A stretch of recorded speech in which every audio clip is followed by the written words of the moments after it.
तो as accounting में MCQs हम कर रहे हैं, और एमसीक्यूज के अंदर इसका जो पेपर हम सॉल्व कर रहे हैं फॉर द एमसीक्यूज पर्पस, वो है फरवरी मार्च 2020 का। तो फरवरी मार्च 2020 के पहले 18 एमसीक्यूज मैंने करवा दिए थे। नाउ फरवरी मार्च 2020 के पेपर के 19 एमसीक्यू से मैं स्टार्ट करने जा रहा हूँ। तो कहता है जी कि a company results for a year showed credit sales of 5 lakh. तो क्रेडिट सेल्स 5 लाख है। The trade receivable collection period was 73 days. Trade receivable collection period basically trade receivable turnover ratio होती है, और वो 73 डेज हमें क्वेश्चन में दी हुई है। In the next year credit sales were expected to be 5,50,000 and the collection period was not expected to change. यानी अगले साल में क्रेडिट सेल्स 5,50,000 होगी, और आपकी जो कलेक्शन पीरियड रेशो है वो 73 डेज ही रहेगी। What is the expected percentage change in trade receivable? Trade receivable में कितने परसेंट चेंज हुआ है, इजाफा हुआ है, कमी हुई है, क्या हुआ? तो बेटा मैं सॉल्व करने जा रहा हूँ। पहले उसके लिए मुझे सबसे पहले जो प्रीवियस ईयर है उसके ट्रेड रिसीवेबल फाइंड करने पड़ेंगे। तो मैं प्रीवियस ईयर के ट्रेड रिसीवेबल कैसे फाइंड करता हूँ? मेरा फार्मूला होता है हमारे पास ट्रेड रिसीवेबल का, ऐसा फार्मूला होता है even trade receivable over credit sales multiplied by number of days in year which is 365। ये हमें दी हुई है, ये कितनी है बेटा? 73। वैल्यूज पुट कर लेते हैं। Trade receivable over credit sale कितनी है बेटा? 5 lakh multiplied by 365 is equal to 73। Trade receivables बराबर किसके आ जाएंगे बेटा? ये जो 73 365 है, वो वहां जाके बेटा क्या हो जाएगा? डिवाइड हो जाएगा। 73 divided by 365 and multiplied bye 5 lakh. तो आपका ट्रेड रिसीवेबल्स का आंसर आ जाएगा। आपके अब ट्रेड रिसीवेबल जो है वो कितने आएंगे? हम सॉल्व कर लेते हैं। 73 divided by 365 multiplied by 5 lakh. तो ट्रेड रिसीवेबल 1 लाख के आपके आ जाएंगे ट्रेड्स। नेक्स्ट ईयर कहता है कि आपके नेक्स्ट ईयर के ट्रेड रिसीवेबल कितने हैं, वो भी हमें नहीं पता। लेकिन नेक्स्ट ईयर की क्रेडिट सेल कितनी है? 5,50,000 and multiplied by 365 is equal to, कहता है कि उसकी भी जो ट्रेड रिसीवेबल टर्नओवर रेशियो है वो 73 डेज ही रहेगी। अगले साल क्रेडिट सेल में तो फर्क आया है, ट्रेड रिसीवेबल में भी फर्क है, लेकिन जो टर्नओवर रेशियो वो कहता है 73 डेज ही। उसके भी हम ट्रेड रिसीवेबल जो है वो फाइंड कर लेते हैं। तो ट्रेड रिसीवेबल क्या होंगे बेटा? 73 डिवाइडेड बाय 365 मल्टीप्लाइड बाय 5,50,000। इसको सॉल्व कर लें तो आपके ट्रेड रिसीवेबल आ जाएंगे कितने? 1,10,000। पिछले साल आपके ट्रेड रिसीवेबल कितने थे बेटा? 1 लाख। और इस साल आपके ट्रेड रिसीवेबल कितने थे? 1,10,000। तो इसका मतलब है कि आपका ट्रेड रिसीवेबल 10% उनमें क्या हो गया? इजाफा हो गया। ये आंसर है, increase of trade receivable by 10%। यानी trade receivable has increased by 10% from the previous year regarding the current year. कैसे पता चला मुझे, वो भी देख लेते हैं। पहले 1 लाख थे, अब 1,10,000 हो गए। इसका मतलब है 10,000 का इजाफा हुआ है। 10,000 ट्रेड रिसीवेबल इंक्रीज हुए हैं, जबकि बेस जो ट्रेड रिसीवेबल की थी वो क्या थी? 1 लाख। तो 10,000 increase in trade receivable divided by 1 lakh into 100, 10% आपका आंसर आ गया। So trade receivables has increase by 10%। This is going to be the answer for the 19th MCQ। आगे नेक्स्ट चलते हैं। A business has the following current asset and current liabilities। Trade receivable आपके सामने आपको दिए हुए हैं। बैंक ओवरड्राफ्ट है, कैश इन हैंड है, ट्रेड पेबल्स है। Only other item in the working capital is inventory. Inventory का वर्किंग कैपिटल का आइटम है, लेकिन वो क्वेश्चन में नहीं दिया हुआ। करंट रेशियो 2:1 है। What is the value of inventory? कहते हैं बताएं कि इन्वेंट्री की जो वैल्यू है वो क्या होगी। कहता है कि वो आपने फाइंड करके दिखानी है। तो मैं फाइंड कर लेता हूँ अभी बड़ी आसानी के साथ। मुझे पता है कि मेरी जो करंट रेशियो है बेटा, उसका फॉर्मूला क्या होता है? Current assets divided by current liabilities is equal to कितनी है बेटा? 2/1। अब गौर करें तो करंट एसेट्स तो मेरे पास सारे अवेलेबल नहीं है, क्योंकि करंट एसेट्स में इन्वेंट्री भी होती है, ठीक है, लेकिन इन्वेंट्री मेरे पास अवेलेबल नहीं है। लेकिन करंट लायबिलिटीज तो अवेलेबल है ना मेरे पास। तो मैं उसकी मदद से करंट एसेट्स बेटा फाइंड कर लूंगा। जब एसेट्स आ जाएंगे मेरे पास, तो sorry, current assets divided by current liabilities बेटा कितनी है? Trade payables plus bank overdraft. वो ऐड कर लेते हैं। ट्रेड पेबल्स मेरे हैं 5050 के, और बैंक ओवरड्राफ्ट है 1500। ये आ जाएगा आपका 6550 इज इक्वल टू 2/1। तो करंट एसेट्स आपके पास आ जाएंगे जी 6550 मल्टीप्लाइड बाई 2, तो ये आपके आ जाएंगे 8050 के आपके current assets. Current assets including inventory 8050 के हैं। इसमें से हम कैश इन हैंड जो कि 50 है वो माइनस कर देंगे, और हम इसमें से ट्रेड रिसीवेबल जो है वो माइनस कर देंगे। तो आपके पास ऑटोमेटिकली जो आंसर यानी कि आपके पास आ जाएगा किसका, इन्वेंट्री का आंसर आपके पास जो है वो निकल आएगा। शायद थोड़ी मुझसे गलती हुई है, मैं चेक कर लेता हूँ। 6550 2/1 ही है, और ट्रेड बैंक ओवरड्राफ्ट और 5050 6550 करंट लायबिलिटीज आती है आपकी, और 6550 मल्टीप्लाइड बाई 2, तो 13,100 आंसर आता है इसका। ये आंसर मैंने गलत लिख दिया, ये वाला, ये आता है 13,100। आप लोग सो रहे हैं, आपको बताना चाहिए था। करंट एसेट्स का आंसर आता है 13,100।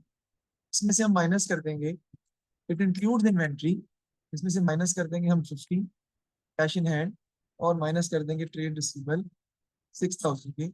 मेरे पास आंसर जो है वो आ जाएगा इन्वेंट्री का 7,050। इन्वेंट्री का आंसर मेरा आ रहा है 7,050। तो मेरे एमसीक्यूज में आंसर क्या बनेगा, D is the answer. 7,050 will be my closing inventory. Okay हो गया जी, ख्याल समझ आ गई है, तो ऐसा मसला नहीं है। अब mechanic carries out regular factory machine maintenance, he is paid an annual salary of 20,000. Which type of cost is this? Mechanic carries out regular factory machine maintenance. He is paid an annual salary of 20,000. Which type of cost is this? क्या ये direct labour cost है, क्या ये fix factory cost है, क्या ये variable factory cost है, या वेरिएबल एडमिनिस्ट्रेटिव कॉस्ट है? आप में से कोई बताना चाहे तो मैं सुनना चाहूंगा, क्योंकि ये आसान सा है, बताएं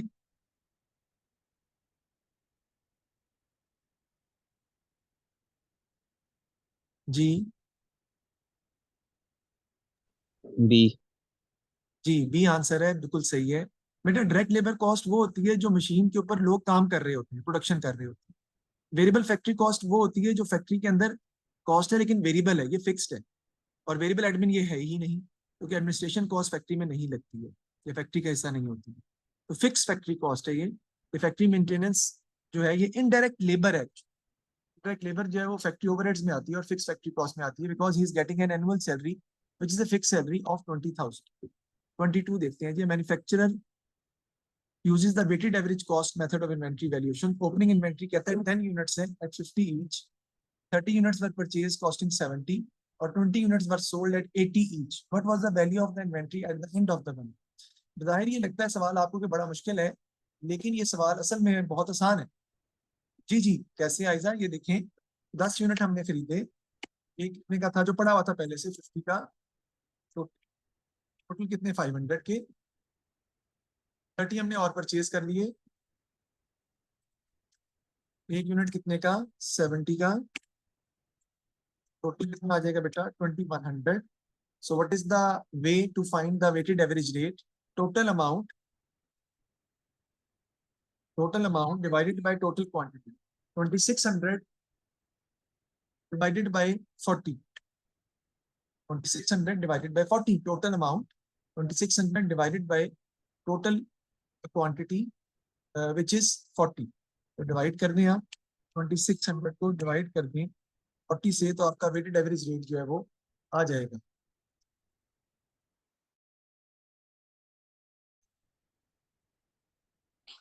अच्छा 2600 को डिवाइड कर देंगे हम 40 से,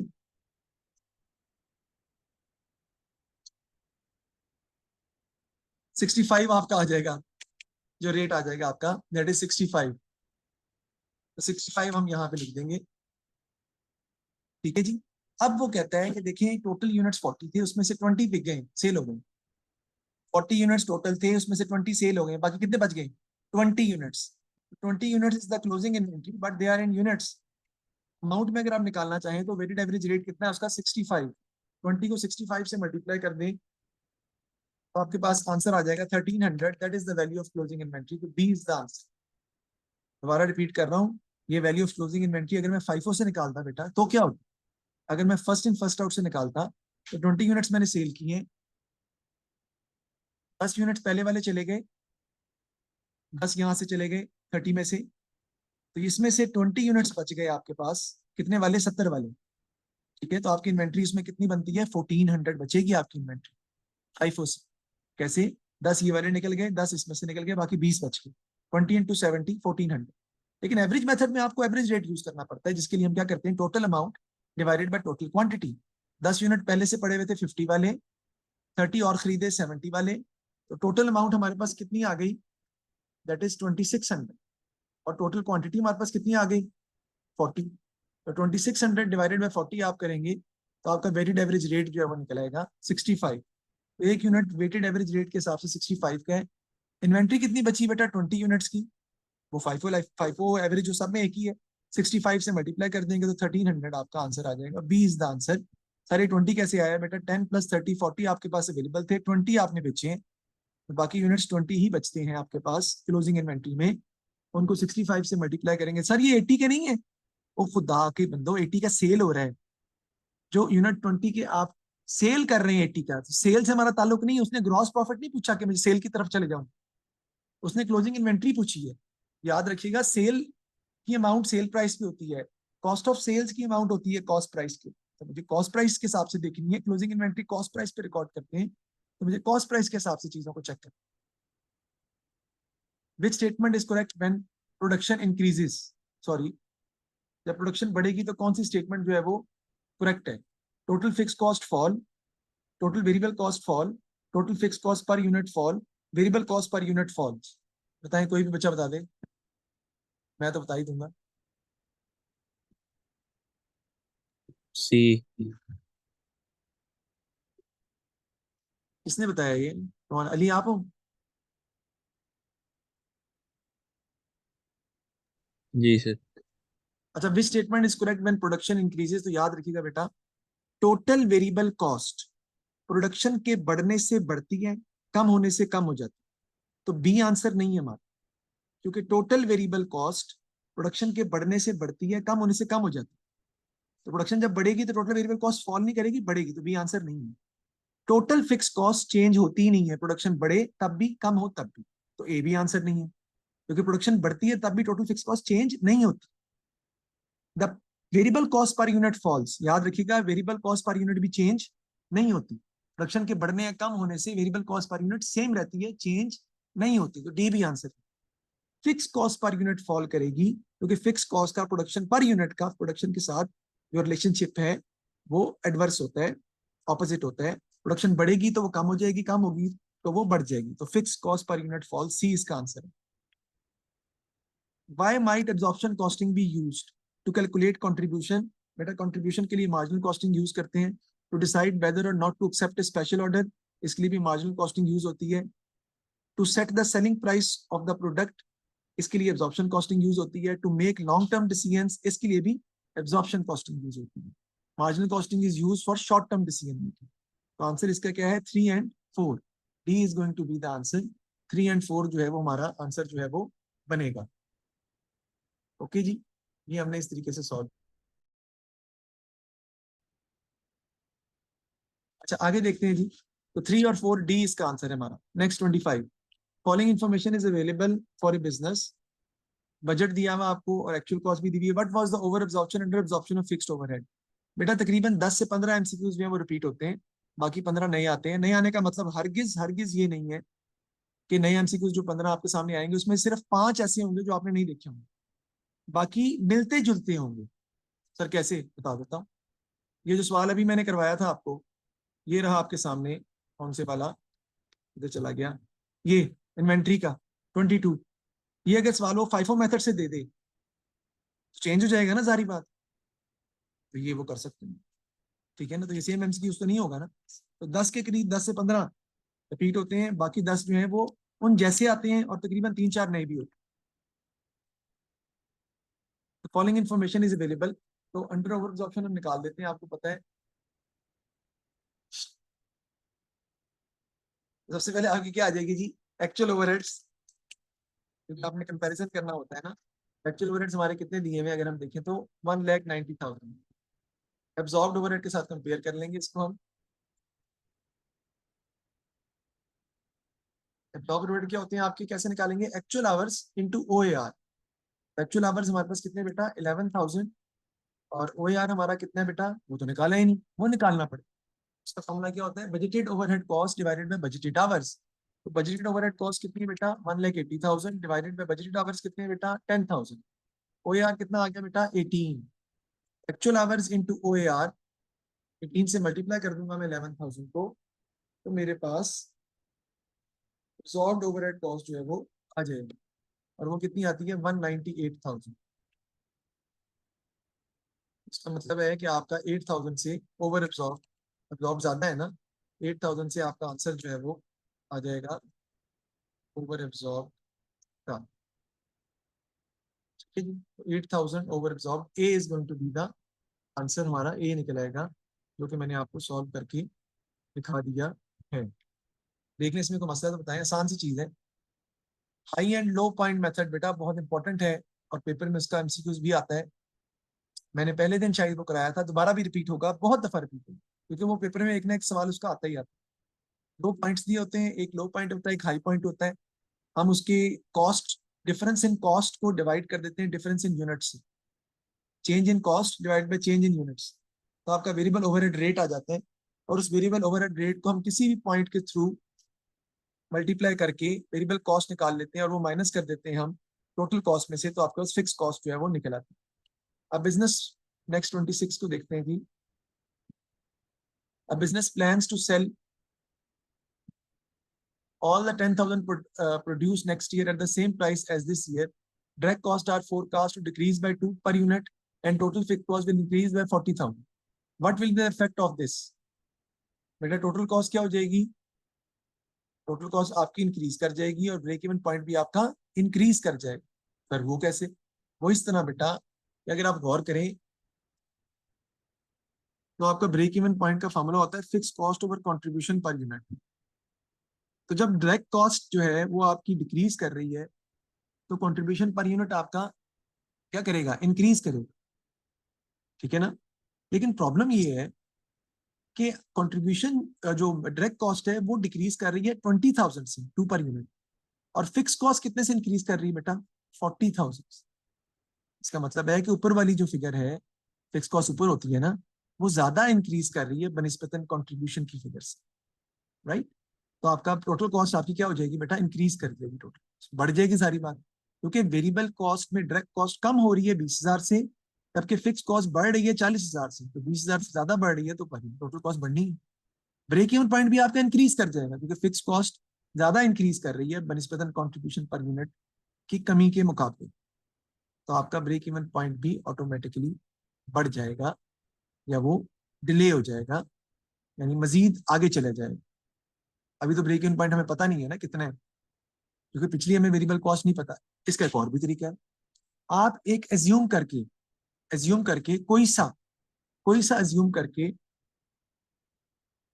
जैसे डायरेक्ट कॉस्ट 2 है ना, $2 बढ़ रही है तो डिक्रीज कर रही है, तो आप डायरेक्ट कॉस्ट सपोज कर लें कि 10 पुरानी वाली। अब अगर 10 थी पुराने वाली, और फिक्स कॉस्ट आपकी पुराने वाली जो है वो भी एज्यूम कर लें वो 50,000 है, या वो 40,000 है। ठीक है जी, अगर फिक्स कॉस्ट 40,000 है पुराने वाली, और आपका जो डायरेक्ट कॉस्ट है वो आपकी, मैंने क्या बोला था 10 है, तो अब 8 हो जाएगी सारी बात। अगर वो 10 है और आपकी सेलिंग प्राइस 20 है, तो 20 - 10 आप करेंगे तो 10 कंट्रीब्यूशन पर यूनिट आ जाएगा, 40,000 से डिवाइड कर देंगे तो 4,000 आपके पास आ जाएगा, यानी 4,000 आ जाएगा ब्रेक इवन पर। अब क्या हो रहा है जी, अब आपकी जो वेरिएबल कॉस्ट है, डायरेक्ट कॉस्ट है, वो 10 की जगह कितनी हो गई 8, तो 20 - 8 करेंगे तो आपका 12 हो जाएगा कंट्रीब्यूशन पर, जबकि आपकी फिक्स कॉस्ट कितनी हो गई बेटा, वो 80,000 होगी। 80,000 को आप डिवाइड करेंगे ना, अब 40,000 थी ना पहले ही, अब 40,000 बढ़ गई है, 80,000 को आप डिवाइड करेंगे किससे, 12 से, तो आपका ब्रेक इवन पॉइंट पहले से ज्यादा बढ़ जाएगा। ठीक है जी। वो तकरीबन 5,000 के करीब, 5,000 से ऊपर चला गया। ये है, पहले 4,000 था, अब ये तकरीबन 7,000 6,000 के करीब चला गया।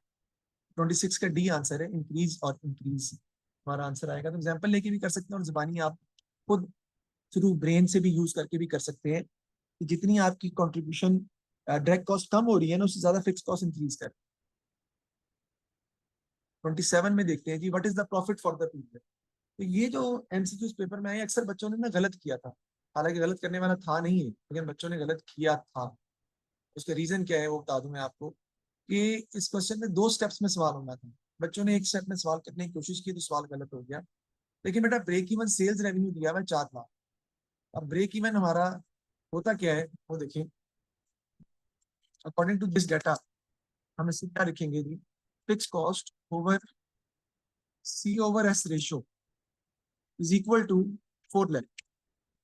इसलिए कि यूनिट पर यूनिट थोड़ी दिया हुआ है, यूनिट तो दिए नहीं हुए। आपको ब्रेक इवन इन वैल्यू चाहिए तो fix cost over C over S ratio से आएगा ना।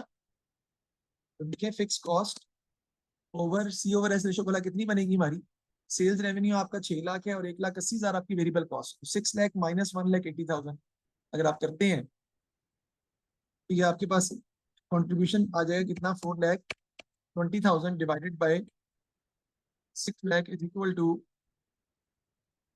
4 लाख। यही बनेगा ना आपका तारीख। अब हम दोबारा इसको सॉल्व कर लेते हैं। फिक्स कॉस्ट, करता हूँ मैं सॉल्व अभी। 4,20,000 डिवाइडेड बाय 6 लाख, ये आपका आ जाएगा 0.7।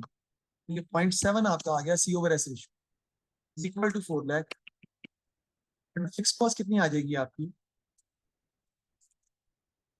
ये मैंने break even in sales revenue का फॉर्मूला लगाया, ये मैंने ब्रेक इवन यूनिट्स का फॉर्मूला नहीं लगाया। तो 4 लाख इंटू 0.7 अगर आप करें तो 2,80,000 आपकी फिक्स कॉस्ट है। तो आपको पता है आपका कंट्रीब्यूशन कितना बेटा, 4,20,000 जो निकाला है आपने, पहले से निकाला हुआ है, माइनस फिक्स कॉस्ट कितनी है, 2,80,000 माइनस कर देंगे तो आपके पास प्रॉफिट जो है वो आ जाएगा। तो ये 2 स्टेप्स में आपका सवाल सॉल्व होगा, डायरेक्टली आप इसको सॉल्व नहीं कर सकते, तो उसका भी फॉर्मूला होता है, लेकिन वो मैं फिलहाल अभी आपको उसके बारे में परेशान नहीं करना चाह रहा हूँ। आपका आंसर आ जाएगा 1,40,000। तो बी आपका आंसर आ जाएगा, 1,40,000 is going to be the answer of this question. Okay हो गया जी। नेक्स्ट चलते हैं 28। This statement about cost volume profit analysis are correct. Cost volume profit analysis क्या होता है, ये बेटा ब्रेक इवन की ही assumption किस तहत होता है, it assume that cost and revenue behave in a linear function. बिल्कुल ठीक है। तो ये बताता है कि अगर कॉस्ट बढ़ती है तो रेवेन्यू भी इंक्रीज होता है। जाहिर बात है अगर आप यूनिट्स बढ़ाएंगे तो उन यूनिट्स पर अगर कॉस्ट में इंक्रीज होगा तो रेवेन्यू में भी इजाफा होगा। यानी यूनिट्स अगर बढ़ती हैं, लीनियर फंक्शन का मतलब है, तो कॉस्ट भी इंक्रीज करेगी और रेवेन्यू भी इंक्रीज करेगा। It assumes that only activity levels are uncertain. नहीं, एक्टिविटी लेवल्स आर अनसर्टेन नहीं है। सेल्स प्राइस भी चेंज हो सकती है, कॉस्ट भी चेंज हो सकती है, वॉल्यूम भी चेंज हो सकता है। It considers activity levels, marginal costing and revenue. Activity levels को भी टेकअप करते हैं हम इसके अंदर, मार्जिनल कॉस्ट को भी टेकअप करते हैं, रेवेन्यू को भी, और प्रॉफिट को भी तो टेकअप करते हैं। उसका असर प्रॉफिट पे तो दिखाते हैं हम। It considers activity level, yes. It consider marginal cost, yes. It consider revenue, yes. But it shows कि इन सब चीजों के चेंज होने से प्रॉफिट पर क्या इफेक्ट आ रहा है, ये होता है। इसका आंसर सिर्फ 1 है। It assume cost and revenue behave in a linear fashion. तो 1 only, C is going to be the answer of 28। तो सी आंसर है इसका। ये कॉस्ट एंड रेवेन्यू जो है लीनियर फैशन के तहत जो है वो बिहेव करते हैं।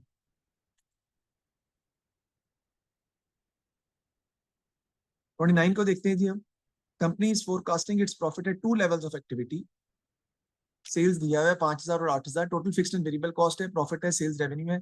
Fix cost and selling price are unchanged within the above activity range. What is the forecast profit if sales were 7,000 units?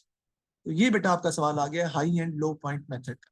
ये मैं भी आपको समझाता हूँ, पहले जरा 30 वाला कर लेते हैं। Why would a business prepare budgets? To communicate its plan, yes. To enable it to control cost, yes.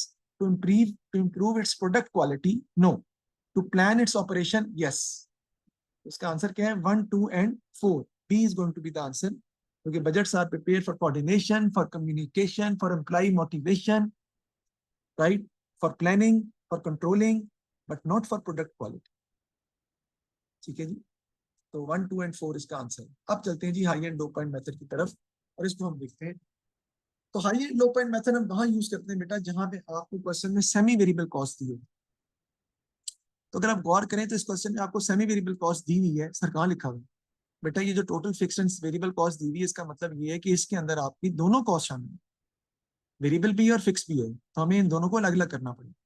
High and low point method is basically used when you have been given semi-variable cost in the question, so that variable and fixed part of the cost needs to be separated, needs to be recorded separately. उसके लिए हमें high and low point method use करना है। अगर sales revenue में कोई change हमारा जो है वो नहीं आ रहा, fix cost and selling price are unchange within the above activity range, इसके दरमियान जो आपकी सेलिंग प्राइस है और फिक्स कॉस्ट है उसमें कोई चेंज नहीं आता। फिक्स कॉस्ट वैसे भी एक्टिविटी के चेंज होने से चेंज होती भी नहीं। सर सेलिंग प्राइस में चेंज कैसे नहीं आ रहा, देख लेते हैं। सेलिंग सेल्स रेवेन्यू कितना है बेटा? 35,000, उसको डिवाइड करें 5,000 से तो कितना आएगा बेटा? 7। तो सेलिंग प्राइस कितनी आ रही है? 7। 5,000 यूनिट्स आप बेचते हैं तो सेलिंग प्राइस कितनी है? 35,000 डिवाइड बाई 5, 7।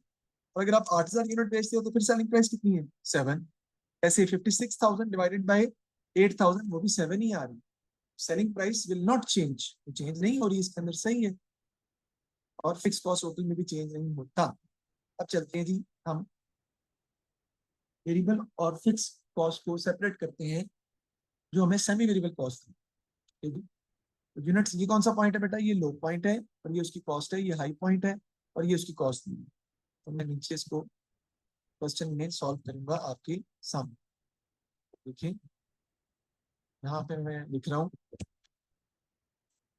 टोटल कॉस्ट, और यहाँ पे मेरा क्या आ जाएगा?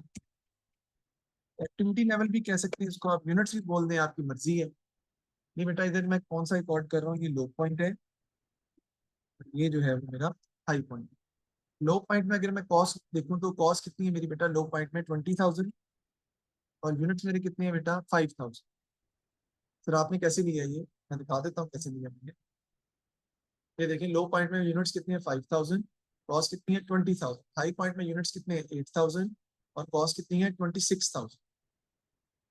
कॉस्ट कितनी है? 26,000, यूनिट्स कितने हैं? 8,000। कहता है कि आपने high and low point method के जरिए इसमें से फिक्स्ड और वेरिएबल एलिमेंट को अलग अलग करना है। उसका हमारा फॉर्मूला होता है बेटा, क्या बना? वेरिएबल ओवरहेड रेट, या वेरिएबल रेट भी कह सकते हैं आप, क्योंकि आपको पता है वेरिएबल रेट चेंज नहीं होता। और इसमें फॉर्मूला जो हम रिकॉर्ड करते हैं, ये यूज करते हैं, वो क्या है? Change in cost divided by change in units.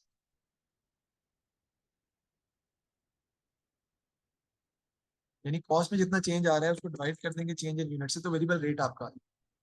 Change in cost बेटा कितनी है? दोनों में डिफरेंस ले लें, 20,000 और 26,000 में, दैट इज 6,000। और चेंज इन यूनिट्स हमारा कितना आ रहा है? 5,000 और 8,000 में 3,000। वेरिएबल रेट निकाल लेते हैं, change in cost 6,000 divided by change in units 3,000, तो वेरिएबल रेट कितना आ गया? 2। 2 per unit is the variable rate, जो कि आपको पता है चेंज नहीं होता चाहे प्रोडक्शन ज्यादा हो या कम हो। अब आप इन दोनों में से कोई भी एक ले सकते हैं, कोई भी दोनों में से कोई एक पॉइंट आप ले सकते हैं। लो पॉइंट ले लेते हैं। लो पॉइंट में अगर हम बात करें तो लो पॉइंट की टोटल कॉस्ट है वो आपकी कितनी है? 20,000। इसमें से बेटा हम लेस कर देंगे क्या भला? Variable cost. तो ऑटोमेटिकली आपके पास वेरिएबल कॉस्ट कितनी आएगी बेटा? लो पॉइंट में कितने यूनिट्स हम बना रहे हैं? 5,000, और एक यूनिट पर कितना लग रहा है? Variable rate 2। तो वेरिएबल कॉस्ट कितनी आ जाएगी बेटा? 10,000। तो 20,000 में से हमें पता चल गया कि 10,000 वेरिएबल कॉस्ट है, तो आसानी के साथ फिक्स कॉस्ट जो है वो निकाल लेंगे। तो कितनी आ जाएगी बेटा? 10,000। और फिक्स कॉस्ट हमारी टोटल में चेंज नहीं होती। दूसरा पॉइंट लेके देख लेते हैं, इसकी जरूरत नहीं है, समझाने के लिए बता रहा हूँ। 26,000, उसकी वेरिएबल कॉस्ट कितनी आ जाएगी बेटा? 8,000 multiplied by 2, that will be 16,000। Fix cost उसकी भी कितनी आ रही है बेटा? 10,000, क्योंकि फिक्स कॉस्ट प्रोडक्शन के बढ़ने या कम होने से चेंज नहीं होती। जी, तो ये है high and low point method, जिसमें मैंने वेरिएबल रेट भी निकाल लिया which does not change with the change in the volume of production, और फिक्स कॉस्ट भी निकाल ली जो टोटल में चेंज नहीं होती, सेम रहती। लेकिन फिर सवाल तो ये था ही नहीं। यस, सवाल ये था कि आपने फाइंड करना है प्रॉफिट अगर सेल्स कितनी करें, 7,000 यूनिट्स। बेटा बड़ा ही आसान है, निकाल लेते हैं। अगर हम 7,000 यूनिट्स करें तो सेलिंग प्राइस तो चेंज नहीं हो रही।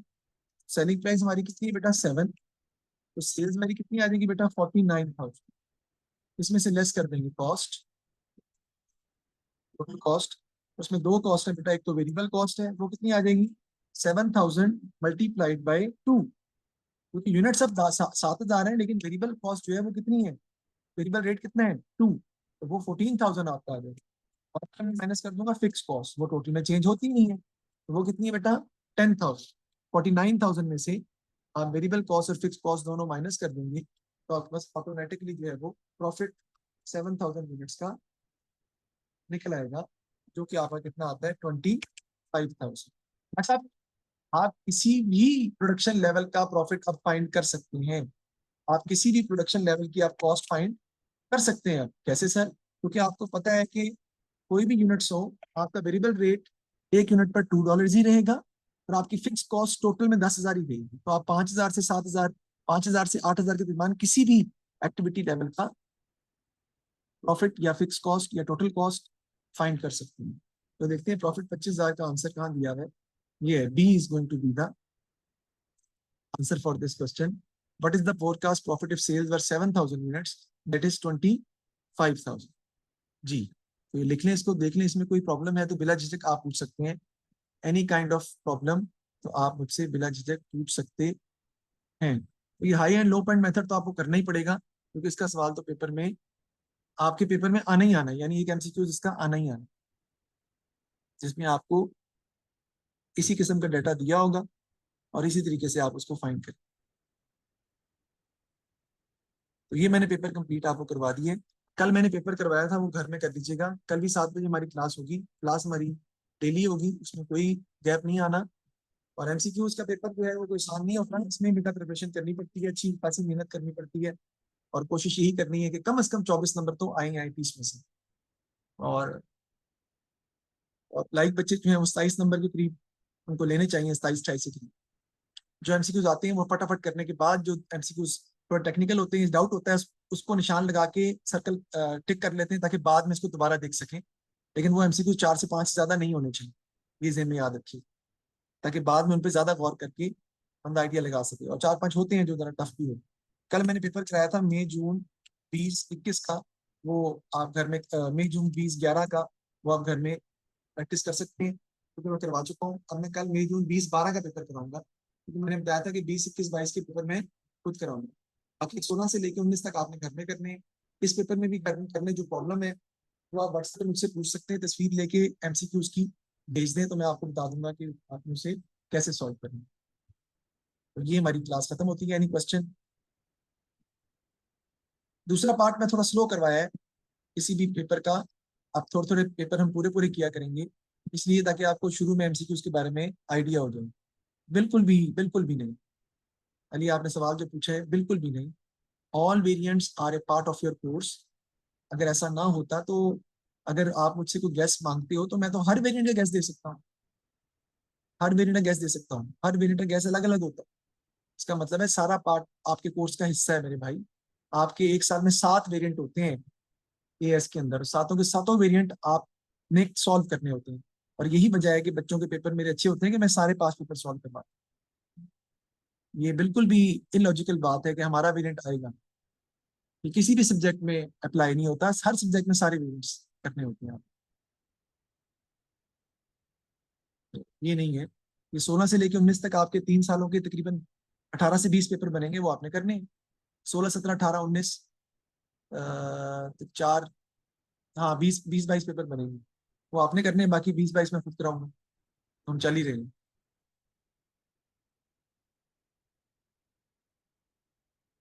ओके जी, अल्लाह हाफिज।